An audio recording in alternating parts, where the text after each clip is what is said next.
Ya, Assalamualaikum warahmatullahi wabarakatuh. Alhamdulillah hari ini kita bisa berkumpul kembali di perkuliahan hari ini.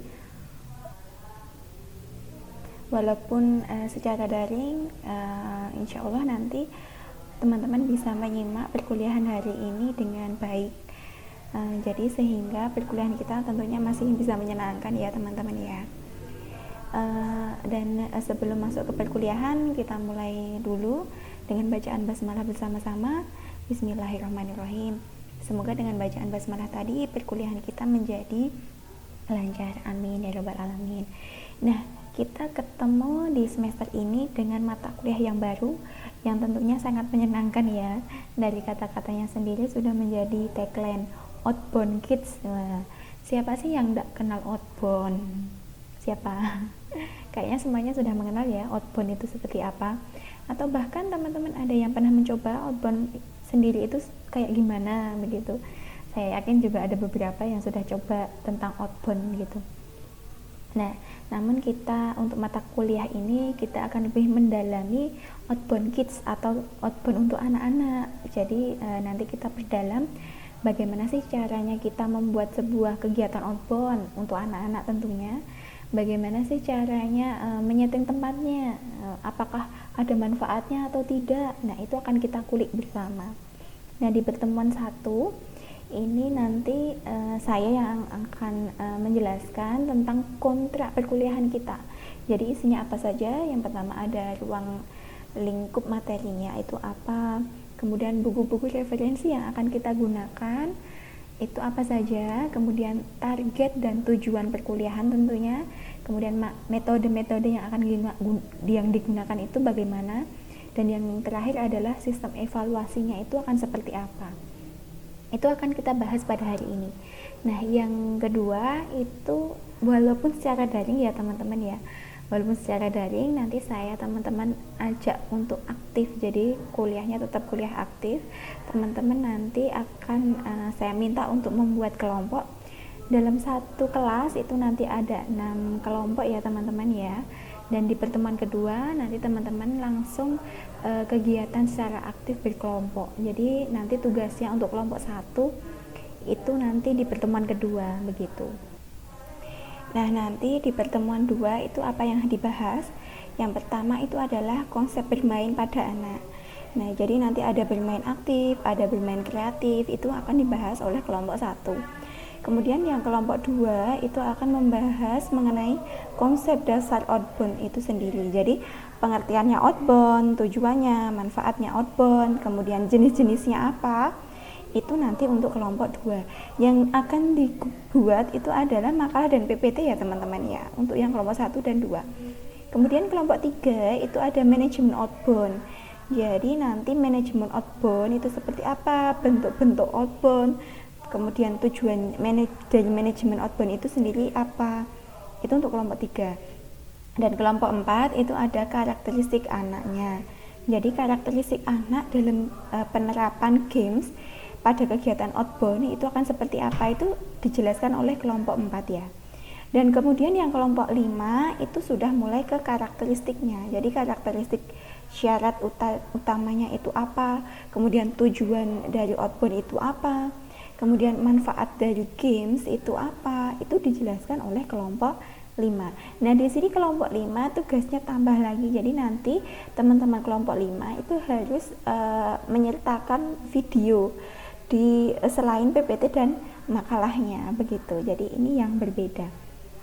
Kemudian yang kelompok selanjutnya itu akan dilaksanakan setelah UTS. Nah, begitu. Jadi UTS pertemuan ke-8 atau pertemuan ke-7 begitu. Nanti bisa fleksibel. Kemudian yang kelompok 6 itu setelah UTS itu materinya tentang games dalam outbound. Jadi nanti ada game-gamenya itu apa saja itu dijelaskan ya oleh kelompok 6. Dan kelompok 6 menjadi kelompok terakhir. Kemudian setelah itu sudah tidak ada kelompok lagi, hanya ada ini rancangan outbound. Jadi UTS yang akan kita lakukan adalah teman-teman membuat rancangan kegiatan outbound secara mandiri. Jadi satu mahasiswa satu rancangan. Nah, nanti formnya seperti apa nanti akan saya kirim, dan di bawahnya itu sebenarnya sudah ada, di bawah file ini sudah ada, nanti teman-teman scroll sendiri gitu. Nah, setelah teman-teman membuat di UTS, nanti di pertemuan ke-10 ini ada 7 mahasiswa yang harus presentasi rancangan outbound-nya.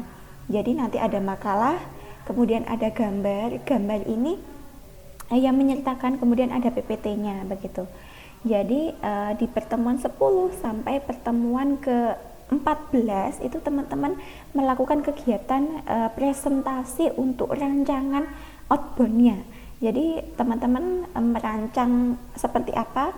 Nah, nanti tugasnya yang lain selain 7 mahasiswa ini adalah mengevaluasi kurangnya apa, kira-kira mau ditambahin apa, kemudian apa yang perlu menjadi evaluasi tambahan. Jadi nanti satu mahasiswa di rancangan itu nanti akan mendapat feedback dari banyak mahasiswa yang lain, sehingga nanti rancangannya menjadi lebih menarik kembali. Nah, untuk pertemuan ke-15, nah ini mendekati UAS, jadi ada praktikum. Jadi nanti teman-teman sudah melakukan kegiatan dari rancangan yang telah dibuat.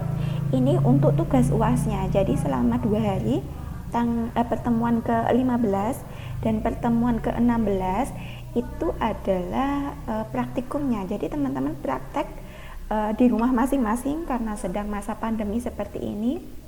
Nah, nanti akan mempraktekkan rancangan permainan yang telah teman-teman buat sendiri. Begitu. Jadi kemudian setelah merancang, kemudian membuat, kemudian melaksanakan atau praktikumnya ini, itu teman-teman harus merecord atau merekam begitu. Jadi direkam aktivitasnya. Kemudian tidak lupa teman-teman harus mengupload di YouTube-nya kelas. Jadi teman-teman harus satu kelas punya satu YouTube channel, kemudian itu untuk dibuat untuk upload outbound yang telah teman-teman rancang sebelumnya. Begitu teman-teman untuk kegiatan teman-teman selama 1 semester yang akan kita lakukan, kurang lebih akan seperti ini. Dan di sini sudah ada rancangan tugasnya teman-teman. Nah, ini nanti teman-teman boleh lihat sendiri, boleh dibaca-baca sendiri. Nanti kalau ada tanya jawab, nanti boleh ditanyakan di sesi diskusi ya teman-teman ya. Sehingga nanti tidak ada terjadi kebingungan, itu nanti boleh kita diskusikan kembali. Nah, ini di bawahnya ada dan ada. Nah, kemudian komponen evaluasi kita di perkuliahan kita itu ada 5 komponen. Yang pertama tatap muka tentunya. Nah, tatap muka ini teman-teman maksimal untuk izin itu adalah 3 kali. Nah, itu nilainya 10%. Kemudian ada tugas mandiri dan kelompok 20%. Efektif itu berupa kesopanan dan keaktifan. Nah, tentunya keaktifan akan dinilai walaupun daring. Kemudian UTS dan UASnya tadi sedikit sudah saya jelaskan. Teman-teman nanti semoga perkuliahan kita dalam 1 semester ini lancar ya. Apapun yang terjadi di kuliah daring, semoga teman-teman mengambil hikmah dari segala peristiwa. Tetap semangat, teman-teman harus tetap berjuang, terus beradaptasi dengan kejadian seperti ini, pandemi seperti ini. Jadi jangan sampai putus asa, terus belajar menjadi pribadi yang lebih baik lagi. Demikian dari saya, nanti kita sambung. Saya akhiri, wabillahi taufiq wal hidayah. Wassalamualaikum warahmatullahi wabarakatuh.